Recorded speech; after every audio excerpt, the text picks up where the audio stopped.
ഈ സെക്കൻഡില് കേശു ഒരു ശപഥം എടുക്കുകയാണ്. എന്താണോ? കേശവ് ബാലചന്ദ്രൻ തമ്പി ഇനി മുതല് പുറത്തുനിന്ന് ഒരു പെണ്ണിനെ ഈ മനസ്സിനകത്തോട്ട് കേട്ടില്ല. ഇത്ര വലിയ ഉഗ്ര ശബ്ദം വേണോടേ? വേണം. ഒരു കാര്യം, ഒരു ശബ്ദം നമ്മൾ എടുക്കുന്നുണ്ടെങ്കിൽ അത് കട്ട് ആൻഡ് റൈറ്റ് ആയിരിക്കണം. ശരി, അങ്ങനെയാണെങ്കിൽ നമുക്ക് സിനിമയ്ക്ക് പോയല്ല. ഈ മൂടൊക്കെ ഒന്ന് മാറ്റാനാ. എന്നാ പിന്നെ എന്താ എത്തിയ സിനിമയ്ക്ക് പോയല്ല? ഞാനൊന്നും വരുന്നില്ല. എന്നാ അവള് വരണമെങ്കിൽ വരണ്ട, നമുക്ക് പോവാടാ. നമുക്ക് മോളിൽ പോയി ഒരു സിനിമയൊക്കെ കണ്ട് ഒരു ഐസ്ക്രീം ഒക്കെ കഴിച്ചിട്ട് തിരിച്ചു വരാം. എന്നാ പിന്നെ ഞാനും ഉണ്ട്. ഐസ്ക്രീം കഴിച്ചിട്ട് നമുക്ക് സിനിമ കാണാം. ശരി, എന്നാ ഞാൻ പോയി റെഡി ആവട്ടെ. ഓ അമ്മ റെഡിയാവും, ഞാൻ റെഡിയാവും.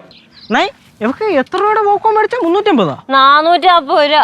440 രൂപ. അൺലിമിറ്റഡ് ഓഫർ ഉണ്ടായിരുന്നോണ്ട് കൊള്ളാം. അവിടെ ചെന്നിട്ട് മൂന്നാമത്തെ തവണ റീഫിൽ ചെയ്യാൻ അമ്മ ഒരു നോട്ടം നോക്കി. എന്താ വീടിന്റെ നടയിൽ വണ്ടി കൊണ്ടെന്ന് വെച്ചേക്കണേ?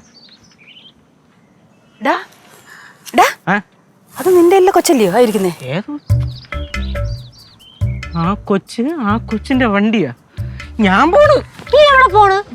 വാടാ, ഞാൻ പോയി വല്ല പടവും കണ്ടിട്ട് വരാം. എടാ ധൈര്യമായിട്ട് നില്ലടാ. എന്തിനു നീ ഇങ്ങനെ പേടിക്കണ? എടാ നെഞ്ചൊരിച്ച് നിക്കണ്ടേടാ കേശു. എന്തോ ഇവര് തമ്മിൽ എന്തെങ്കിലും പ്രശ്നമുണ്ടോ?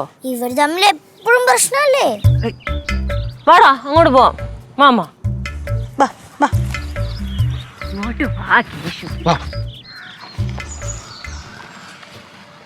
മോളെപ്പോ വന്നു? കുറച്ചേരായി. നിങ്ങളെല്ലാരും എവിടെ പോയതാ? ഞങ്ങളൊരു സിനിമയ്ക്ക് പോയി. അപ്പൊ നിങ്ങൾ സംസാരിക്കേ, ഞാൻ അങ്ങോട്ട് ചെല്ലട്ടെ. കേശു, സിനിമയ്ക്ക് പോയ കാര്യം നീ മെർലിനെ വിളിച്ച് പറഞ്ഞില്ലേ? ഞാൻ അങ്ങനെ എന്റെ എല്ലാ കാര്യങ്ങളും അത്ര അടുപ്പില്ലാത്തവരോട് ഷെയർ ചെയ്യാറില്ല. അടുപ്പില്ലാത്തവരോ? നിങ്ങൾ തമ്മിൽ ഭയങ്കര അടുപ്പാണല്ലോ. കേശു തന്ന ലെറ്റേഴ്സ് ഒക്കെ ഞാൻ വായിച്ചു. 2 ദിവസം എടുത്ത് വായിച്ചു തീർക്കാൻ. പിന്നെ കുറെ അക്ഷരത്തെറ്റും ഉണ്ടായിരുന്നു. കേശു എന്തോന്നും പറയാത്തേ? അമ്മായി, പടം സൂപ്പർ പടമായിരുന്നല്ലേ? ഓ സൂപ്പർ പടം. മമ്മൂക്കയുടെ ഒക്കെ പെർഫോമൻസ് ഉണ്ടല്ലോ, പീക്കർ. എനിക്കും ഒരു ഡിറ്റക്റ്റീവ് ഏജൻസി തുടങ്ങിയാലോ എന്നൊരു പ്ലാൻ ഉണ്ട്. നീ തുടങ്ങ് കേശു, ഞാൻ ഫുൾ സപ്പോർട്ട് ഉണ്ട്. കിടക്കുമല്ലേ? കിടക്കും. പടം നോക്കണോ? കേശു, അതിന് ഡിറ്റക്റ്റീവ് ഏജൻസി തുടങ്ങാൻ കുറച്ച് ബുദ്ധിയൊക്കെ വേണ്ടേ? നല്ല തമാശ അല്ലേ കേശു? കുഴപ്പമില്ല, ഒരു ആവറേജ്. എങ്ങനെയുണ്ട് കനയാൻഡി തമാശ? എനിക്കൊന്നുമേ പുരിയല്ല. ചില ആൾക്കാരെ പുരിയാതിരിക്കണയാണ് നമുക്ക് നല്ലത് ആൻറ്റിയേ. കേശുനെന്താ എന്നോട് പിണക്ക? അമ്മായി, ഞാൻ പോയിട്ടെ ഇപ്പൊ നമ്മൾ കണ്ട മൂവിയുടെ റിവ്യൂ പോസ്റ്റ് ചെയ്തിട്ട് വരാം. കേശു എന്താ എന്നോട് മിണ്ടില്ലേ? കേശു, നാളെ നമുക്ക് വേറൊരു പടത്തിന് പോയാലോ? ഒരു കിടില് ഹൊറർ പടം ഇറങ്ങിയിട്ടുണ്ടെന്നാണ് പറയണത്. അതിനിപ്പോ എന്താ, പോയേക്കാലോ. ഇപ്പൊ നമുക്കത് മാത്രമല്ലേ ഉള്ളൂ ഏകളുടെ ഒരു ആശ്വാസം. കേശു, ഇത് ശരിയല്ല കേട്ടോ. കേശു, എന്ന പ്രശ്ന? ആന്റി ഇത് കണ്ടില്ലേ? ഇവ എന്നോട് മിണ്ടുന്നില്ല. ഫ്ലവേഴ്സ് ടിവിയുടെ സ്മാർട്ട് ഷോയിൽ പങ്കെടുക്കാൻ നിങ്ങളെ ക്ഷണിക്കുന്നു. ഉടൻ തന്നെ ഈ നമ്പറിലേക്ക് വിളിക്കുക. 7593829838. ഫ്ലവേഴ്സ് സ്മാർട്ട് ഷോ ഉടൻ വരുന്നു ഫ്ലവേഴ്സ്. ஏன் மிண்டாம இருக்க?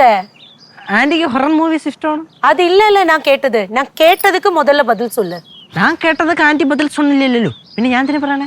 കേശു, ഇത് കുറച്ച് കൂടുന്നുണ്ട് കേട്ടോ. കൂടുന്നുണ്ട്, കുറച്ചല്ല കുറച്ചധികം കൂടുന്നുണ്ടോന്ന് എനിക്ക് നല്ല വൃത്തിക്കറിയാം. 2 ദിവസം കഷ്ടപ്പെട്ട് കുത്തിയിരുന്ന് കൈ ഒടിഞ്ഞാണ് ഞാൻ അത്ര സാധനം എഴുതിക്കൊണ്ട് വന്നത്. അപ്പോ എനിക്ക് ഒരു റിപ്ലൈ തരാൻ തന്നെ കൊണ്ടാവൂല. അത് ഞാൻ പറഞ്ഞില്ലേ, അത് വായിച്ചു തീർക്കാൻ കുറച്ച് സമയം എടുത്തു. എഴുതി തീർക്കാൻ എനിക്ക് അത്ര സമയം എടുത്തില്ലല്ലോ. വായിച്ചു തീർക്കാൻ എനിക്ക് സമയം എടുത്തു. കാരണം എനിക്ക് ഇൻട്രസ്റ്റ് ഇല്ല, താല്പര്യക്കുറവ്. വേണ്ട, എനിക്കും താല്പര്യമില്ല. ഇനി താൻ എന്നോട് സംസാരിക്കാനും വരണ്ട കേട്ടാ. ഫോൺ വിളിക്കോ, ഒരു പരിപാടിയും വേണ്ട, എല്ലാം നിർത്തിക്കോ. എനിക്ക് താല്പര്യമില്ല, അതുകൊണ്ടാ. തനിക്ക് മാത്രമല്ലല്ലോ താല്പര്യക്കുറവ്, നമുക്കും വരുമല്ലോ. മെർലിൻ, കേശു പറഞ്ഞ കേട്ടല്ലോ. ഇനി കേശുവിനെ ബുദ്ധിമുട്ടിപ്പിക്കരുത്. അവന് കാലും വയ്യാതെ അത്രയും വേദന സഹിച്ചാണ് അവ അത് എഴുതിയത്. അവന് വളരെ കുറച്ച് ഫ്രണ്ട്സ് മാത്രമേ ഉള്ളൂ അവൻ്റെ എല്ലാ കാര്യവും വിളിച്ചന്വേഷിക്കാൻ. അതൊന്നും കുഴപ്പമില്ല അമ്മായി. എനിക്ക് ഇപ്പോൾ ഉള്ള എൻ്റെ ഫ്രണ്ട്സ് തന്നെ മതി. ഞാൻ അവരുമായിട്ട് വളരെ സന്തുഷ്ടനാണ്. കേശു ഇനി കേശുവിൻ്റെ പഴയ ജീവിതത്തിലേക്ക് മടങ്ങാൻ തീരുമാനിച്ചു. എനിക്കിനി പുറത്തുനിന്നൊരു ഫ്രണ്ടിൻ്റെ ആവശ്യമില്ല.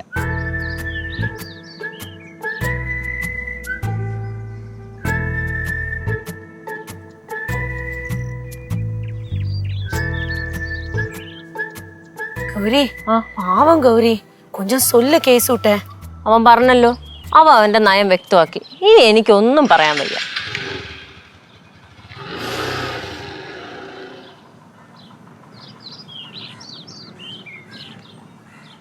അവള് പോയാ? കൊടുകൈ ഇത്രയെങ്കിലും പറയാനുള്ള ചങ്കോരം നീ കാണിച്ചല്ല. അമ്മായി ഇത്രയും സങ്കടപ്പെടുത്തണ്ടായിരുന്നല്ലേ? ജസ്റ്റ് ഒന്ന് മയത്തി സംസാരിക്കായിരുന്നു. കറക്റ്റഡാ. അമ്മായി ഞാൻ ഒന്നുകൊണ്ട് സംസാരിച്ചിട്ട് വരട്ടെ. അപ്പൊ നിന്റെ പ്രതിജ്ഞയോ? അതിപ്പോ അത് മറ്റേത് ഏത് ഏത് മറ്റത്? അല്ല അതങ്ങനെ ഏതങ്ങനെ? ഫ്ലവേഴ്സിൽ 2 പുതിയ പരമ്പരകൾ ഈ വരുന്ന തിങ്കളാഴ്ച ആരംഭിക്കുന്നു. വീട്ടിലെ വിളക്ക് എല്ലാ ദിവസവും രാത്രി 8:30 ഫ്ലവേഴ്സിൽ. മഹാലക്ഷ്മി എല്ലാ ദിവസവും രാത്രി 9 മണിക്ക് ഫ്ലവേഴ്സിൽ.